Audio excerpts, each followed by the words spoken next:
Mummy શું થયું? તમે કેમ ચિંતામાં છો? મારે તારી હારે કાંઈ વાત જ નથી કરવી.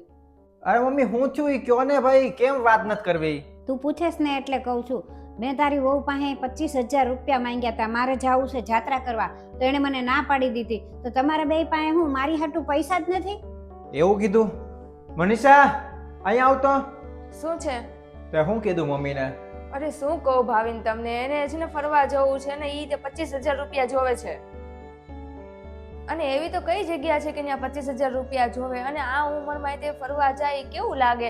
અને ઈ તે ઠીક છે, અને પણ કઈક પૂછનીછ થઈ ગઈ તો શું કરવાનું? મમ્મી મનીષા સાચું તો કે છે, આટલા બધા મોંઘામાં કોણ જાય? અને 5-7 હજાર રૂપિયામાં અત્યારે તો જઈને આવતા રહે છે ટ્રેનમાં માણસો, અને વધીને બીજા 2-5 હજાર વાપરવાના થાય. કાંઈ એટલું બધું 25,000 તો ન જ થાય. અને બીજું કે ન્યા કાંઈક થઈ ગયું તો એટલે તમારે ક્યાંય કાંઈ જવાની જરૂર નથી, તમે ઘરે જ રહ્યો. પણ મારે ટ્રેનમાં નથી જવું, બસમાં બધાયની હારે જવાનું છે. અને આ ઘરમાં બેઠી બેઠી હું કંટાળી ગઈ છું, તો મારે જવું નહીં ક્યાંય. અને હું પૈસાના લીધે મારે ન જાવું, અને તમારી બે પાસે કાંઈ પૈસા જ નથી મને આપવા માટે. અરે મમ્મી, તમે સમજતા કેમ નથી? કદાચ તમે ગયા ને ત્યાં કઈક થઈ ગયું તો લોકો તો અમને જ કહે છે ને કે છોકરાએ એને વોવે ધ્યાન ન રાખ્યું. તમને શું ફરક પડવાનો છે? મમ્મી મનીષા સાચું કે છે, તમે માનતા કેમ નથી? બંધ થા તું તો તારી વહુની જ સાઈડ લે ને. તને ક્યાં મમ્મી દેખાય જ છે? તમે હું મને નાની છોકરી સમજો છો કે હું ગમે ત્યાં પૈસા તે પાડી દઈશ અને ગમે ત્યાં ખોવાઈ જઈશ? એવું થોડું હોય. પૈસા ન દેવા હોય તો ના પાડી દો, ખોટા બાના કાઢો મને. મારે કાંઈ સાંભળવું નથી. મેં ના પાડી દીધી ને કે કોઈ ક્યાંય નહીં જાય, અહીંયા ઘરમાં જ રહેવાનું છે. અને આજ પછી આની ઉપર વાત જ નથી કરવાની આપણે ઘરમાં. સારું કર્યું.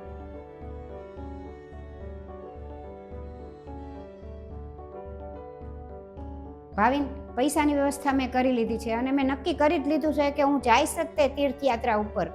આટલા બધા પૈસા તમારી પાસેથી ક્યાંથી આવ્યા? તમે આપ્યા? ના, મેં નથી દીધા.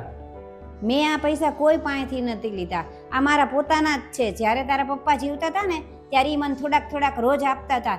એ મેં બચત કરીને રાખ્યા હતા. અને એણે કીધું જ તું કે જ્યારે તને આ ઘરમાં એવું લાગે ને કે તને કોઈ પૈસા નહીં આપે, ત્યારે તું આ પૈસા વાપરજે.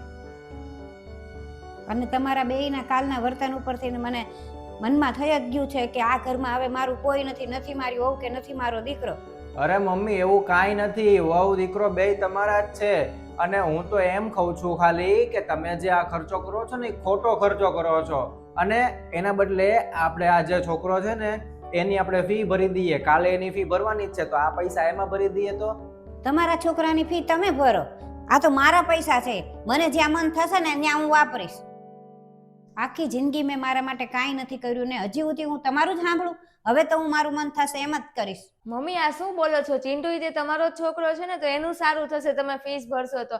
અને મને તો એવું લાગે છે કે 25,000 તો હોય જ નહીં, તમને કોઈક બેવકૂફ બનાવે છે. મનીષા, હવે વાત જવા દે. મમ્મીને જ્યાં જવું હોય ત્યાં જવા દે. હવે કાંઈ વાત નથી કરવી આમાં આગળ. મમ્મી, એક કામ કરો, તમારો તમે સામાન પેક કરીને રાખો, અને તમારે જ્યારે જવાનું હોય ને ત્યાં મને કહેજો, તો હું મૂકી જઈશ. હા, વાંધો નહીં. મમ્મી, કેમ આવી રીતના ઉદાસ બેઠા રહ્યો છો? વાત કેમ નથી કરતા? મારે કાંઈ તારી હારે વાત નથી કરવી. મારે જાવું તું યાત્રા કરવા, ત્યારે તે મને ના પાડી દીધી કે મારી પાસે પૈસા નથી. અરે મમ્મી, એવું કાંઈ નથી. તમારે જાવું જ છે ને જાત્રા કરવા. લ્યો, આ તમારે જેટલા પૈસા જોતા હોય ને એટલા આપ્યા છે મેં. સાચે? તો હું જાઉં ફરવા? હા હા મમ્મી. પણ મનીષા, મમ્મી, મેં એટલા માટે તમને પૈસા નહોતા આપ્યા પહેલા, કેમ કે એ ઊભી હતી અને એને પછી છે ને ખોટું લાગે ને એ પછી ખોટા ઝઘડા કરે છે, એટલે અત્યારે હું તમને પૈસા આપું છું. અને હવે તમે એને ન કહેતા કે મેં આપ્યા છે અને તમે ફરી આવો.